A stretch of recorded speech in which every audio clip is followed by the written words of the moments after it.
ನಿಮ್ಮ ದೇಹವು ಮೊದಲಿಗಿಂತ ವೇಗವಾಗಿ ಶಕ್ತಿ ಖಾಲಿಯಾಗುತ್ತಿದೆ ಎಂದು ನಿಮಗೆ ಎಂದಾದರೂ ಅನಿಸಿದೆಯೇ? ಸಣ್ಣ ಪುಟ್ಟ ವಿಷಯಗಳು ಸಹ ನಿಮ್ಮನ್ನು ಸುಸ್ತಾಗುವಂತೆ ಮಾಡುತ್ತವೆಯೇ? ಅಥವಾ ಹಗಲಿನಲ್ಲಿ ಎಲ್ಲೋ ನನಗೆ ಮೊದಲಿನಷ್ಟು ಶಕ್ತಿ ಇಲ್ಲ ಎಂದು ನೀವು ಭಾವಿಸುತ್ತೀರಾ? ಹೌದು ಎಂದಾದರೆ ನೀವು ಮೂರ್ಖರು. ನಾವು ಇದನ್ನು ಅನುಭವಿಸುವುದರಿಂದ ನನಗೆ ಇದು ತಿಳಿದಿದೆ. ನನ್ನ ಹೆಸರು ರಾಜೇಂದ್ರ, ವಯಸ್ಸು 94 ಮತ್ತು ನಾನು ಒಬ್ಬಂಟಿಯಾಗಿ ವಾಸಿಸುತ್ತೇನೆ. ನನಗೆ ಕೆಲಸದವರೇ ಇಲ್ಲ, ಆರೈಕೆದಾರರೂ ಇಲ್ಲ. ಆದರೆ ನಾನು ಸುಳ್ಳು ಹೇಳುವುದಿಲ್ಲ, ನನ್ನ ಸ್ಥಿತಿ ತುಂಬ ದುರ್ಬಲವಾಗಿದ್ದ ಒಂದು ಸಮಯವಿತ್ತು. ನನಗೆ ನಡೆಯಲು ತೊಂದರೆಯಾಗಿತ್ತು, ಪ್ರತಿದಿನ ಹೊಸ ಔಷಧಿ ಮತ್ತು ದಿನವಿಡೀ ಆಲಸ್ಯವಿತ್ತು. ನನ್ನ ಸ್ವಂತ ಮಕ್ಕಳು ಸಹ ನನ್ನನ್ನು ನೋಡಿ ಅಸಮಾಧಾನಗೊಂಡರು. ಆದರೆ ನಾನು ನನ್ನ ಬಗ್ಗೆ ಹೆಚ್ಚು ನಿರಾಶೆಗೊಂಡಿದ್ದೆ. ಆದರೆ ಇಂದು ನನ್ನ ಬೆಳಗ್ಗೆ ತುಂಬ ಚುರುಕಾಗಿದೆ. ಹಗಲಿನಲ್ಲಿ ಕೆಲಸ ಮಾಡುತ್ತೇನೆ, ಜನರನ್ನು ಭೇಟಿಯಾಗುತ್ತೇನೆ. ಸಾಯಂಕಾಲದವರೆಗೂ ನಾನು ಕೆಲಸ ಮಾಡಿದರೂ ದಣಿದಿರುವುದಿಲ್ಲ.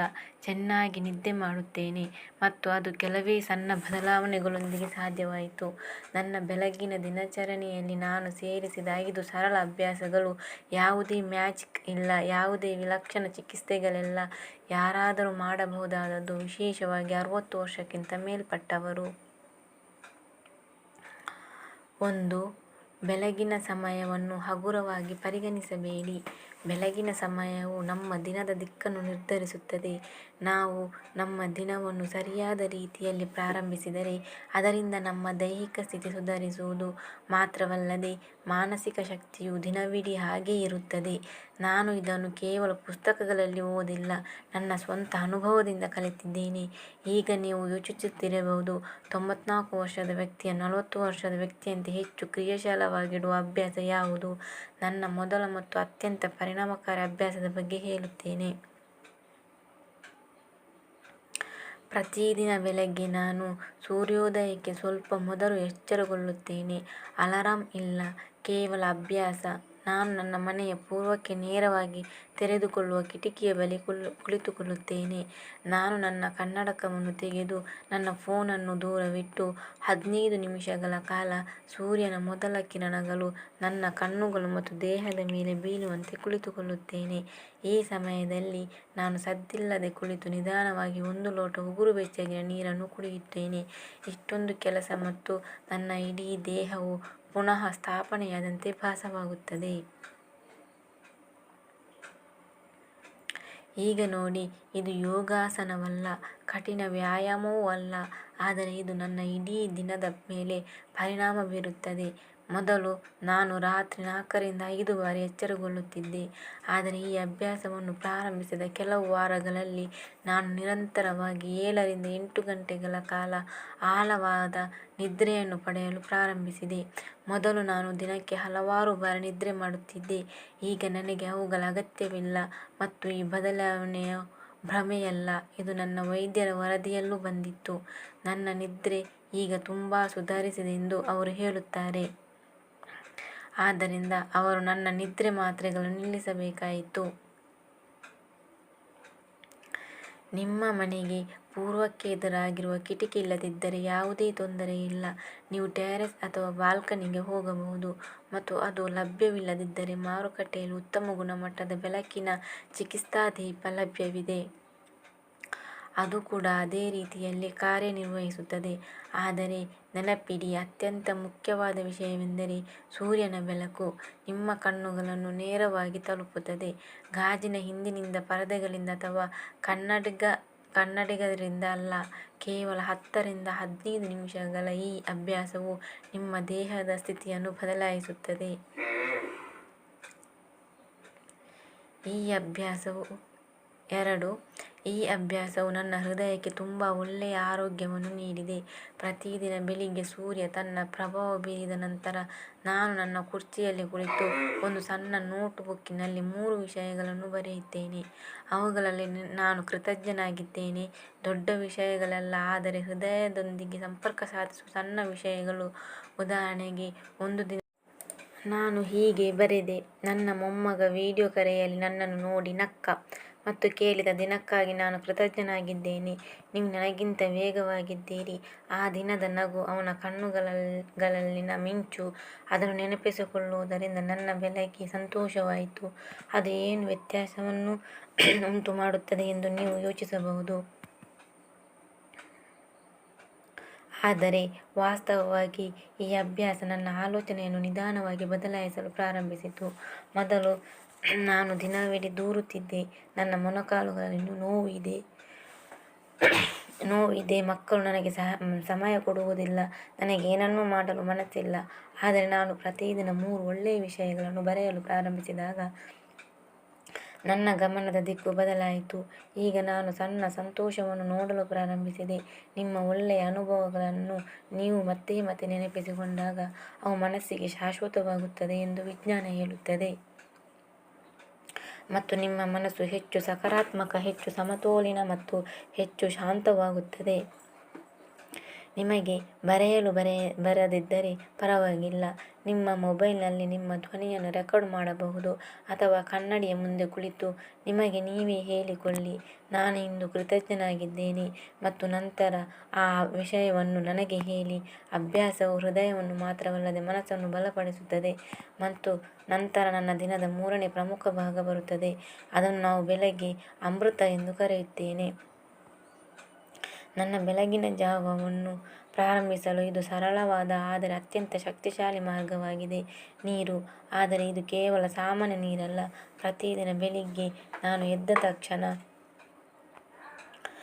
ನಾನು 500 ಮಿಲಿಲೀಟರ್ ಉಗುರು ಬೆಚ್ಚಗಿನ ನೀರನ್ನು 1 ಚಿಟಿಕೆ ಕೆಂಪು ಉಪ್ಪು ಮತ್ತು ಅರ್ಧ ನಿಂಬೆ ಹಿಂಡಿದ ಜೊತೆ ಕುಡಿಯುತ್ತೇನೆ. ಈಗ ನೀವು ಇದರಲ್ಲಿ ಏನು ವಿಶೇಷ ಎಂದು ಆಶ್ಚರ್ಯಪಡುತ್ತಿರಬಹುದು. ಮೊದಲು ನಾನು ಕೂಡ ಹೀಗೆಯೇ ಯೋಚಿಸುತ್ತಿದ್ದೇನೆ. ಆದರೆ ನಾನು ಇದನ್ನು ನನ್ನ ಬೆಳಗ್ಗಿನ ದಿನಚರಿಯಲ್ಲಿ ಸೇರಿಸಲು ಪ್ರಾರಂಭಿಸಿದಾಗ ಕೆಲವು ದಿನಗಳಲ್ಲಿ ನನಗೆ ವ್ಯತ್ಯಾಸವನ್ನು ಅನುಭವಿಸಲು ಪ್ರಾರಂಭಿಸಿದೆ. ಕೀಲುಗಳಲ್ಲಿ ಮೊದಲು ಇದ್ದ ಬಿಗಿತ ಕಡಿಮೆಯಾಯಿತು. ಪ್ರತಿದಿನ ಬೆಳಿಗ್ಗೆ ನನ್ನ ಹೊಟ್ಟೆ ಉಬ್ಬರವಾಗುತ್ತಿತ್ತು. ಈಗ ಅದು ಸಂಪೂರ್ಣವಾಗಿ ಸಾಮಾನ್ಯವಾಗಿದೆ. ಮತ್ತು ಮುಖ್ಯವಾಗಿ ನನ್ನ ಶಕ್ತಿಯ ಮಟ್ಟಗಳು ಬದಲಾದವು.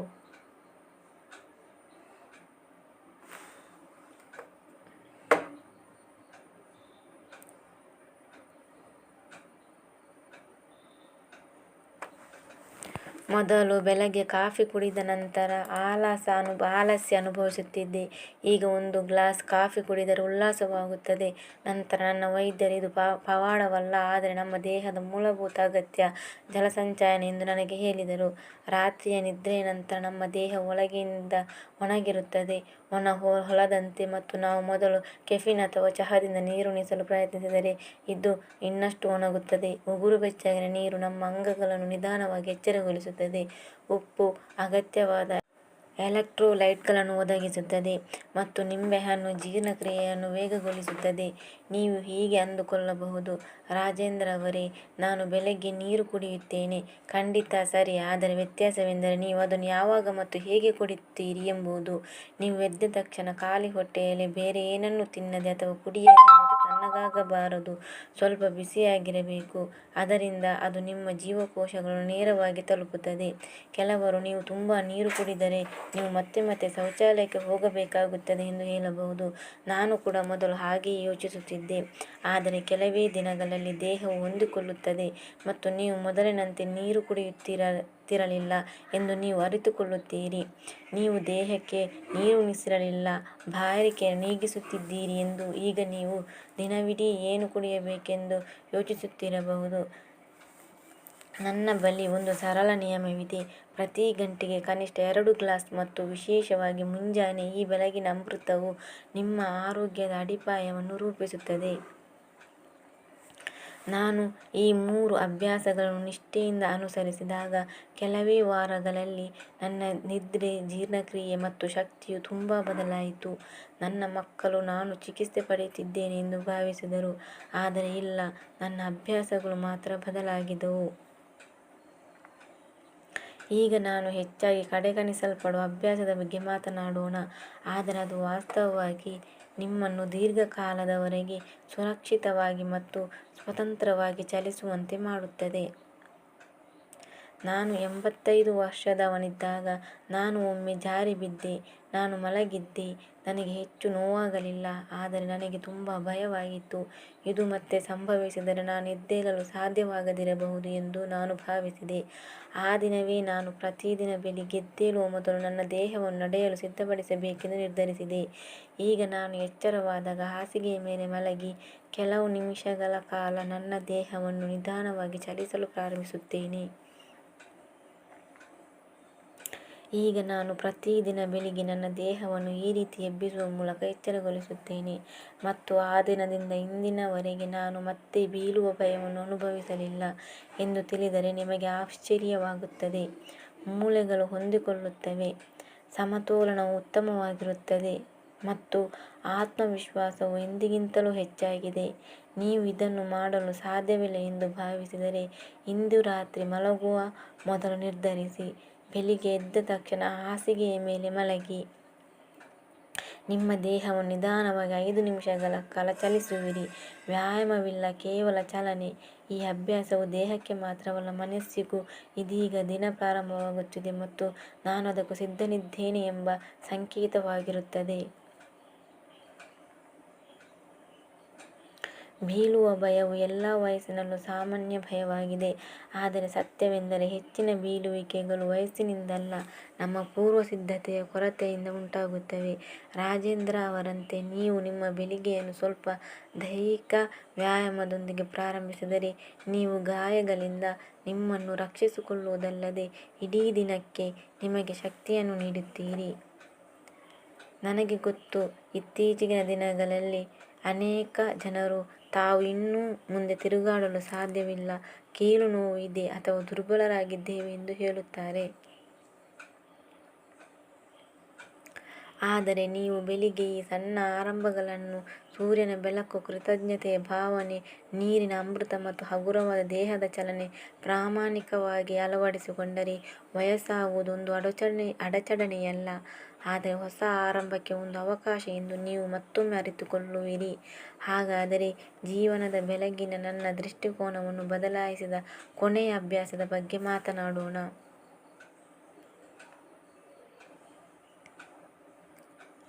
ಈ ಅಭ್ಯಾಸವು ದೇಹಕ್ಕೆ ಸಂಬಂಧಿಸಿದ್ದಲ್ಲ, ತಿನ್ನುವುದಕ್ಕೆ ಅಥವಾ ಕುಡಿಯುವುದಕ್ಕೆ ಅಥವಾ ನಡೆಯುವುದಕ್ಕೆ ಅಥವಾ ಚಲಿಸುವುದಕ್ಕೆ ಸಂಬಂಧಿಸಿದ್ದಲ್ಲ. ಇದು ನಮ್ಮ ಹೃದಯ ಮತ್ತು ಮನಸ್ಸಿಗೆ ಸಂಬಂಧಿಸಿದೆ, ನಮ್ಮ ಆಲೋಚನೆ ಮತ್ತು ನಮ್ಮ ಸಂಬಂಧಗಳು. ಮತ್ತು ನಾನು ಪ್ರತಿದಿನ ಬೆಳಿಗ್ಗೆ ನನ್ನನ್ನು ಕೇಳಿಕೊಳ್ಳಲು ಪ್ರಾರಂಭಿಸಿದ ಒಂದು ಪ್ರಶ್ನೆ, ಇಂದು ನಾನು ಬೇರೆಯವರಿಗೆ ಏನು ಮಾಡಬಹುದು? ಇದು ತುಂಬ ಸರಳವಾಗಿ ಕಾಣಿಸಬಹುದು, ಆದರೆ ಈ ಪ್ರಶ್ನೆ ನನ್ನ ಜೀವನದ ಅತ್ಯಂತ ಆಳವಾದ ಬೆಳಗಿನ ಅಭ್ಯಾಸಗಳಲ್ಲಿ ಒಂದಾಯಿತು. ನಾನು ಮೊದಲು ತುಂಬ ಒಂಟಿತನ ಅನುಭವಿಸುತ್ತಿದ್ದೇನೆ. ನನ್ನ ಹೆಂಡತಿ ಹೋದ ನಂತರ ಮನೆ ನಿರ್ಜನವಾಗಿತ್ತು, ಮಕ್ಕಳು ತಮ್ಮ ಕೆಲಸದಲ್ಲಿ ನಿರತರಾಗಿದ್ದರು ಮತ್ತು ಸ್ನೇಹಿತರು ದೂರ ಹೋಗಿದ್ದರು ಅಥವಾ ಈ ಲೋಕವನ್ನು ತೊರೆದಿದ್ದರು. ನಾನು ನನ್ನೊಂದಿಗೆ ಮಾತನಾಡುವುದನ್ನು ನಿಲ್ಲಿಸಿದ ಸಮಯ ಬಂದಿತ್ತು. ಆದರೆ ಆ ದಿನ ನಾನು ಈ ಪ್ರಶ್ನೆಯನ್ನು ಕೇಳಿಕೊಂಡಾಗ ನನಗೆ ಉತ್ತರ ಸಿಕ್ಕಿತು. ಬಹುಶಃ ನಾನು ಯಾರಿಗಾದರೂ ಕರೆ ಮಾಡಿ ಮಾತನಾಡಿದರೆ ನನಗೆ ಒಂಟಿತನ ಹೋಗಬಹುದು ಎಂದುಕೊಂಡೆ. ಆಗ ನಾನು ಪಕ್ಕದ ಮನೆಯ ಸರೋಜ ಮನೆಗೆ ಫೋನ್ ಮಾಡಿ ಹೇಗಿದ್ದೀರಾ ಎಂದು ಕೇಳಿದೆ. ಅವರ ಮಗ ವಿದೇಶದಲ್ಲಿ ಹೋಗಿ ನೆಲೆಸಿದ್ದ. ತುಂಬ ದಿನಗಳ ನಂತರ ನನ್ನ ಆರೋಗ್ಯವನ್ನು ವಿಚಾರಿಸಿದವರು. ನೀವೇ ಮೊದಲು ಎಂದರು ಸರೋಜಮ್ಮ. ನನಗೆ ಧನ್ಯವಾದಗಳು ಹೇಳಿದರು. ಇದೇ ರೀತಿ ಪ್ರತಿದಿನ ನಾನು ಯಾರಿಗಾದರೂ ಕರೆ ಮಾಡಿ ಅವರ ಯೋಗಕ್ಷೇಮವನ್ನು ಯೋಚಿಸುವುದೇ ನನ್ನ ಕೆಲಸವನ್ನಾಗಿ ಮಾಡಿಕೊಂಡೆ. ಯೋಗಕ್ಷೇಮ ವಿಚಾರಿಸುವುದು, ಯಾರಿಗಾದರೂ ಹೂಗಳನ್ನು ತಂದು ಕೊಡುವುದು, ಅವರ ಜೊತೆ ಮಾತನಾಡುತ್ತಾ ಕುಳಿತುಕೊಳ್ಳುವುದು, ಇದು ನನ್ನ ಜೀವನಕ್ಕೆ ಒಂದು ಭರವಸೆಯನ್ನು ನೀಡುತ್ತಾ ಹೋಯಿತು.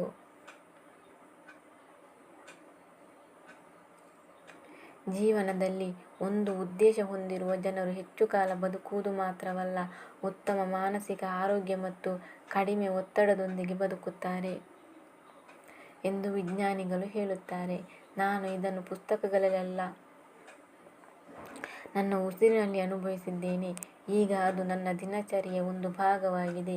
ಕೆಲವು ಜನರು ಚಹಾ ಇಲ್ಲದೆ ನಮ್ಮ ಬೆಳಿಗ್ಗೆ ಅಪೂರ್ಣವೆಂದು ಭಾವಿಸುವಂತೆ, ಆ ಒಂದು ಪ್ರಶ್ನೆ ಇಲ್ಲದೆ ನನ್ನ ಬೆಳಿಗ್ಗೆ ಅಪೂರ್ಣವಾಗಿರುತ್ತದೆ.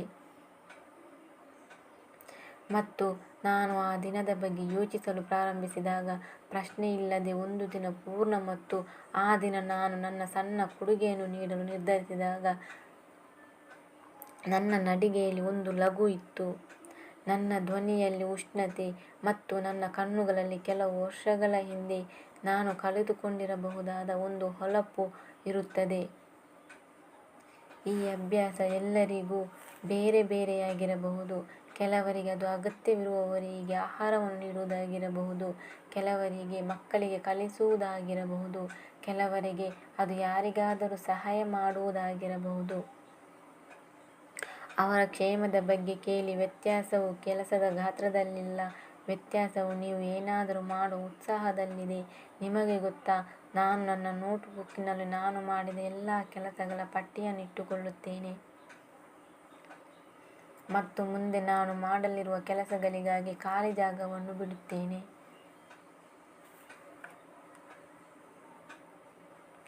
ಕೆಲವೊಮ್ಮೆ ಆ ವಿಷಯಗಳನ್ನು ಮತ್ತೊಮ್ಮೆ ಪರಿಶೀಲಿಸುವುದು ಒಳ್ಳೆಯದು ಎಂದು ಅನಿಸುತ್ತದೆ. ಉದಾಹರಣೆಗೆ, ಹಳೆಯ ಸ್ನೇಹಿತನನ್ನು ಮತ್ತೆ ಭೇಟಿಯಾಗುವಂತೆ. ಈಗ ನನಗೆ 94 ವರ್ಷ. ಜನರು ನನ್ನನ್ನು ಕೇಳುತ್ತಾರೆ, ರಾಜೇಂದ್ರ ಅವರೇ, ನೀವು ಹೇಗೆ ಇಷ್ಟು ಸಕ್ರಿಯವಾಗಿರುತ್ತೀರಿ? ನಾನು ನಗುತ್ತಾ ಹೇಳುತ್ತೇನೆ, ಏಕೆಂದರೆ ನಾನು ಈಗ ಉಸಿರಾಡುವುದಿಲ್ಲ, ಬದುಕುತ್ತಿದ್ದೇನೆ. ಒಂದೇ ವ್ಯತ್ಯಾಸವೆಂದರೆ ನಾನು ನನ್ನ ಜೀವನ ವಿಧಾನವನ್ನು ಬದಲಾಯಿಸಿದ್ದೇನೆ, ಬದುಕಲು ಒಂದು ಕಾರಣವನ್ನು ಕಂಡಿದ್ದೇನೆ. ಮತ್ತು ನಾನು ನನ್ನ ಬೆಳಿಗ್ಗೆ ಈ 5 ಅಭ್ಯಾಸಗಳನ್ನು ಸೇರಿಸಿದಾಗ ಸೂರ್ಯನ ಮೊದಲ ಕಿರಣ, ಕೃತಜ್ಞತೆಯ ಭಾವನೆ, ಉಗುರು ಬೆಚ್ಚಗಿನ ನೀರು, ಹಗುರವಾದ ದೈಹಿಕ ಚಲನೆ ಮತ್ತು ಇತರರಿಗೆ ಸ್ವಲ್ಪ ದೈಹಿಕ ಚಲನೆ ಮತ್ತು ಇತರರಿಗೆ ಒಂದು ಸಣ್ಣ ಕೊಡುಗೆ, ನಂತರ ನನ್ನ ಜೀವನ ದಿಕ್ಕು ಬದಲಾಯಿಸಿತು. ಈಗ ನಾನು ಖುಷಿಯಲ್ಲ, ನಾನು ಅಸಾಮಾನ್ಯ ಪ್ರಾಮಾಣಿಕತೆಯಿಂದ ತನ್ನನ್ನು ತಾನು ಬದಲಾಯಿಸಿಕೊಳ್ಳಲು ಪ್ರಯತ್ನಿಸಿದ ಸಾಮಾನ್ಯ ವ್ಯಕ್ತಿ ನಾನು. ನನ್ನೊಳಗೆ ಹೇಳಿಕೊಂಡೆ, ನಾನು 85ಕ್ಕೆ ಬೀಳಲು ಸಾಧ್ಯವಾದರೆ ನಾನು 94ಕ್ಕೆ ಎದ್ದೇಳಬಹುದು. ಮತ್ತು ನಾನು ಎದ್ದೇಳಲು ಆಯ್ಕೆ ಮಾಡಿಕೊಂಡೆ. ಬಹುಶಃ ನೀವು ಇಂದು ಒಂದು ಮಹತ್ವದ ತಿರುವು ಪಡೆದಿದ್ದೀರಿ. ಅಲ್ಲಿ ನಿಮಗೆ ಶಕ್ತಿ ಕಡಿಮೆಯಾಗಿದೆ, ನಿಮ್ಮ ಮನಸ್ಸು ಭಾರವಾಗಿದೆ, ಮತ್ತು ಈಗ ಏನಾದರೂ ಬದಲಾಗುತ್ತಿದೆ ಎಂದು ನೀವು ಆಶ್ಚರ್ಯಪಡುತ್ತೀರಾ?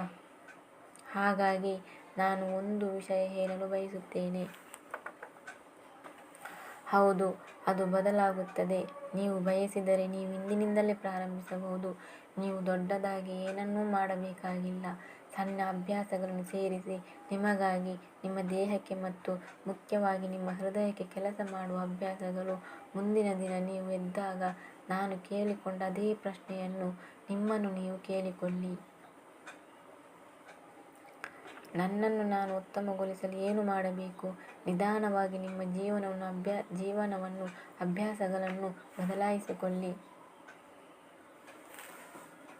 ಸ್ನೇಹಿತರೆ, ಈ ನನ್ನ ಮಾಹಿತಿ ನಿಮಗೆ ಇಷ್ಟವಾಗಿದ್ದರೆ ದಯವಿಟ್ಟು ಶೇರ್ ಮಾಡಿ, ಲೈಕ್ ಮಾಡಿ ಮತ್ತು ಸಬ್ಸ್ಕ್ರೈಬ್ ಮಾಡಿ.